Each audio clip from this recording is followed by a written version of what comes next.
Hello students, in today's video we are going to do English Standard 8 का English का Appreciation of all the poems।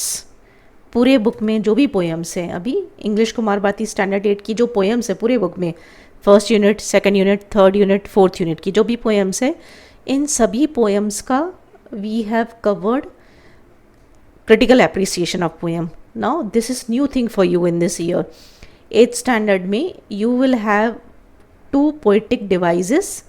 One is critical appreciation of poem which is new for you. Figures of speech which is also new for you in 8th standard.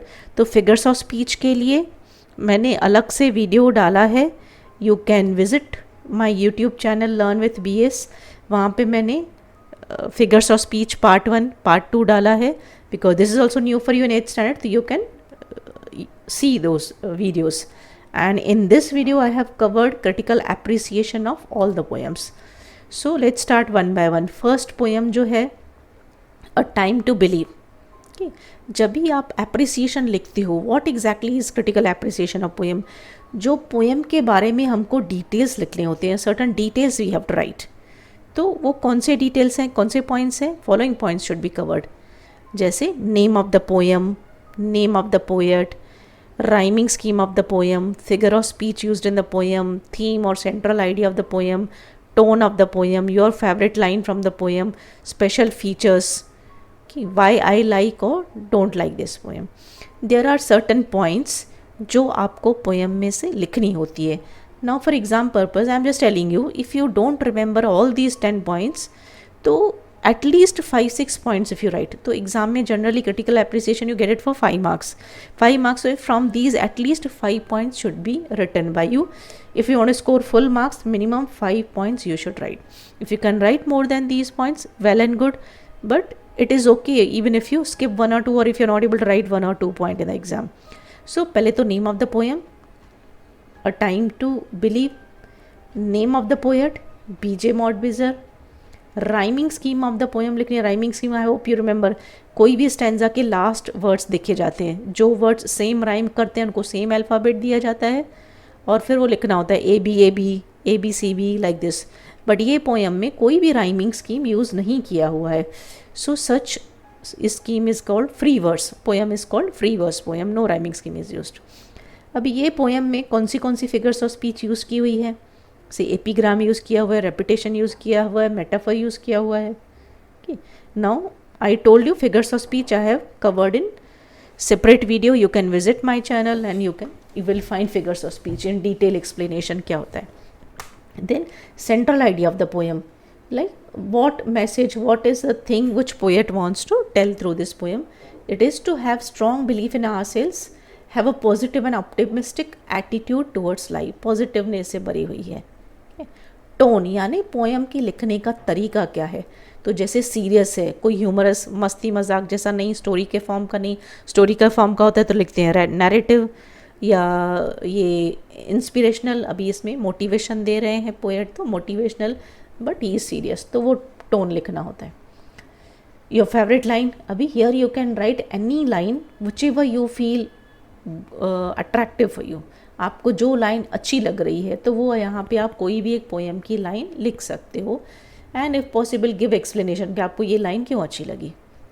Special features यानी इस poem में आपको ख़ास बात क्या लगी, कुछ imagery use की हुई है या पोएम का कुछ ख़ास बात है. तो जैसे ये very simple language is used in this poem, कुछ ना कुछ बात आपको लिखनी होती है, ख़ास बात. Why you like this poem? I like this poem because it makes us optimistic. हम पॉजिटिव माइंडेड हो जाते हैं, इसके लिए मुझे ये पोएम अच्छी लगी. तो like this a critical appreciation of the poem is written. Okay, this was for first poem. This is for the poem The Pilgrim. You can read this. अभी देखो ये पोएम में हर एक स्टैंजा में अलग अलग राइमिंग स्कीम है, तो मैंने अलग अलग लिखी है.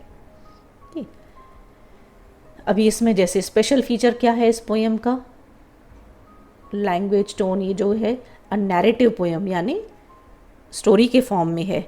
आर्कैक लैंग्वेज यूज यानी ओल्ड लैंग्वेज यूज़ की गई है कि there is strong message given through this poem.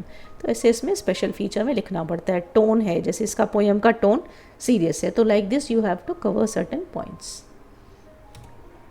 Then we have critical appreciation of the poem Vocation. Okay, again same points. You can go through these appreciation. If you have any doubts, you can write it in comments box. Then this is critical appreciation of the poem The Worm.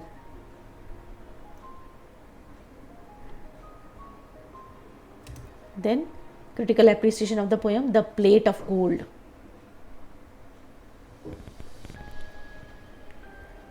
यहाँ पे tone of poem narrative यानी story के form में है, but it is serious.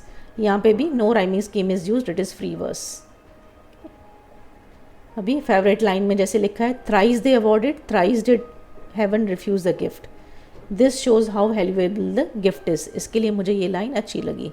ठीक है, तो like this you have to write certain explanation also sometimes. Then critical appreciation of the poem leisure. Okay, exam में आपको लिखना पड़ेगा, जैसे स्टैंजा मिलती है तो यू हैव टू रिमेंबर ये कौन से पोएम से, इसका पोएम का नाम क्या है, पोएट का नाम क्या है. राइमिंग स्कीम तो आपको of course you can write it from the stanza which is provided to you in the exam. Then we have critical appreciation of the poem the wait, 4th unit में जो है. ओके, then last जो textbook का poem है the bees, उसका appreciation. सो ये जो है अभी 8th स्टैंडर्ड में mostly you have to write it in the point form, but gradually when you go to 9th standard 10th standard you will have to write it in a paragraph form. So do student who want to practice now only just convert these. जैसे इसको paragraph form में कैसे convert करोगे? The poem Bees is written by William Shakespeare. There is no rhyming scheme used in this poem. This poem is in a free verse. Figures of speech used in the poem are alliteration, onomatopoeia, inversion. Central idea given through this poem is how organized bees are, how serious penalty is given to them, to the bees which do not work. Okay.